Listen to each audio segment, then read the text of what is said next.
పరిపాలనా సౌలభ్యం ప్రజల సౌకర్యార్థం గన్నవరం నియోజకవర్గంలోని 3 ప్రధాన మండలాలను ఎన్టీఆర్ జిల్లాలో కలపాలన్నదే తన అభిమతమని ఎమ్మెల్యే యార్లగడ్డ వెంకట్రావు అభిప్రాయం వ్యక్తం చేశారు. ఈ విషయాన్ని మంత్రి లోకేష్ తో పాటు మంత్రివర్గ ఉపసంఘానికి నివేదించానని చెప్పారు. గన్నవరం నియోజకవర్గం 2 జిల్లాల పరిధిలో ఉండటం వల్ల ప్రజా సమస్యల పరిష్కారానికి ఇబ్బందిగా మారిందన్నారు.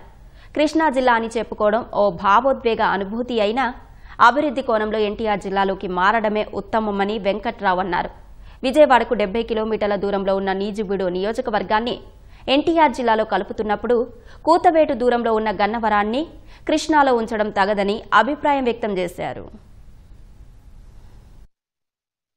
కృష్ణా జిల్లాలో మమకారం ఉందని జిల్లా పేరు మార్చండి. ఎన్టీఆర్ పుట్టింది నిమ్మకూరులో పెట్టి రామారావు పేరు ఆ జిల్లాకు పెట్టి కృష్ణా బ్యారేజీ ప్రకాశం బ్యారేజీ తర్వాత అయింది కానీ కృష్ణా బ్యారేజీ ఉంది తెలిసి కృష్ణా జిల్లా పేరు పెట్టుకుని ఆ రోజు డిస్ట్రిక్ట్ రివ్యూ కమిటీ మీటింగ్ లో మంత్రి సత్యకుమార్ యాదవ్ గారు చైర్మన్ ఉంటే ఆయనకి నమ్మకం ఇచ్చారు. న్యూజిలాండ్ ఎక్కడో 70 కిలోమీటర్ల ఉందని కలపడానికి ప్రభుత్వం నిర్ణయం తీసుకుంది కాబట్టి గౌరవ మంత్రి లోకేష్ బాబు కోరే నా అభిప్రాయం అయితే కృష్ణా జిల్లాలో 2 మండలాలు కూడా న్యూజిలాండ్ రెవెన్యూ డివిజన్ లో రెవెన్యూ రికార్డులో అవకతవకలు ఎక్కువ ఉన్న నియోజకవర్గం మన నియోజకవర్గం సారీ టు సే దిస్ ఈ రికార్డు ఇంకా దగ్గర గుడివాడ ఆర్టీఓ గారి నుంచి గుడివాడ దాకా వెళ్ళాలంటే ఇక్కడ బాబులపాడు నుంచి ఏళ్ళకి దగ్గరే కానీ మిగతా దూరం అని చెప్పారు. అసలు సగం ఓట్లు 35,000 పైబడి న్యూజిలాండ్ నియోజకవర్గంలో ఓటర్లే మీరు 2009 వరకు ఈ 15 ఏళ్ళు తప్ప.